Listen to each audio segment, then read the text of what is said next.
आज हम जो पढ़ने जा रहे हैं वो कविता है जॉन डन द्वारा रचित एक प्रसिद्ध पवित्र सोनेट यानी कि होली सोनेट।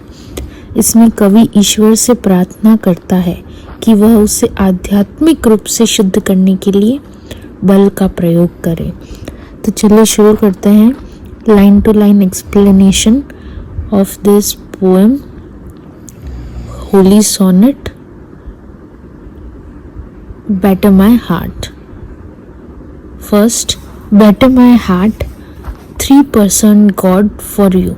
हे त्रिमूर्ति ईश्वर। यहाँ त्रिमूर्ति ईश्वर कौन है? पिता, फादर, पुत्र यानी जीसस क्राइस्ट और पवित्र आत्मा यानी होली स्पिरिट। मेरे हृदय को बुरी तरह पीटिए या तोड़िए कि जैसे कोई कारीगर हथौड़ा मारता है, वैसे मेरे हृदय को बुरी तरह पीटिए या तोड़िए। As yet but not breathe, shine and seek to mend. अभी तक तो केवल खटखटाते हैं, श्वास देते हैं, रोशनी दिखाते हैं और आप सुधारने की कोशिश करते हैं। कवि ये चाहता है कि ईश्वर इससे भी अधिक बल का प्रयोग करें। That I may rise and stand, overthrow me and bend, ताकि मैं आध्यात्मिक रूप से उठ सकूं और खड़ा हो सकूं। मुझे पूरी तरह से परास्त कर दीजिए, गिरा दीजिए। Your force to break, blow, burn and make me new. अपनी शक्ति का प्रयोग मुझे तोड़ने, झोंकने, जैसे हवा या आग जलाने और मुझे नया बनाने के लिए कीजिए। I like an usurped town to another due. मैं एक हथियाए हुए, कब्जा किए हुए नगर की तरह हूँ जो वास्तव में किसी और यानी कि किसी और मतलब ईश्वर का है। मैं एक ईश्वर का हूँ लेकिन मुझ पर दुश्मन ने कब्जा कर लिया है। और यहाँ दुश्मन कौन है? सैटन।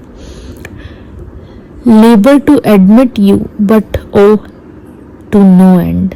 मैं आपको शहर में यानी कि प्रवेश देने के लिए मेहनत करता हूँ लेकिन अफसोस उसका कोई परिणाम नहीं निकल पा रहा है।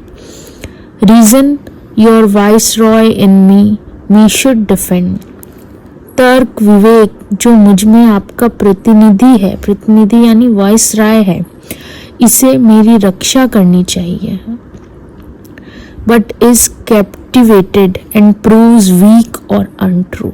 लेकिन वह विवेक बंदी बना हुआ है या बंदी बना लिया गया है और कमजोर या झूठा साबित होता है।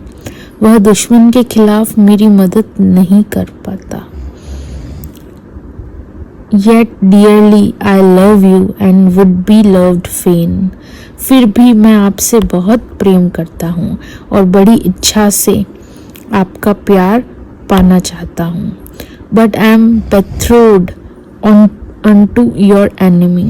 लेकिन मैं आपके दुश्मन यानी शैतान जो है सैटन से सगाई यानी कि सगाई मतलब बेथ्रोड कर चुका हूँ। मेरे दिल में उससे मन मेरा दुश्मन से है मिला हुआ है। उस मन को डिवोर्स मी, अनटाई और ब्रेक डेट नॉट अगेन। मुझे दुश्मन से तलाक दीजिए। उस गांठ जो सगाई की गांठ बन गई है उसको फिर से खोल दीजिए या तोड़ दीजिए। Take me to you, imprison me for I. मुझे पूरी तरह से अपने पास ले लीजिए, मुझे कैद या बंदी बना लीजिए, क्योंकि मैं जब तक आप यानी except you enthral me never shall be free. जब तक आप मुझे गुलाम नहीं करेंगे यानी पूरी तरह से अपने वश में नहीं लेंगे तब तक मैं कभी आज़ाद नहीं हो पाऊंगा। Nor ever chaste except you ravish me. और ना ही कभी पवित्र निर्मल हो पाऊंगा जब तक आप मुझ पर आध्यात्मिक रूप से बलपूर्वक अधिकार नहीं कर लेते। समरी जो हम कह सकते हैं इस पोयम की वह है, कवि ईश्वर से यह आग्रह कर रहा है कि वह उसे कोमल ढंग से सुधारने के बजाय बलपूर्वक जीत ले और उस पर कब्जा कर ले, क्योंकि उसकी अपनी इच्छा शक्ति विवेक पाप से लड़ने में विफल रही है। कवि का मानना है कि ईश्वर की अधीनता ही उसकी वास्तविक स्वतंत्रता और शुद्धता का एकमात्र मार्ग है। Thank you guys. ये है इस पोएम का line to line Hindi explanation जो आपके अपकमिंग एग्जाम्स के लिए काफ़ी इम्पोर्टेंट है।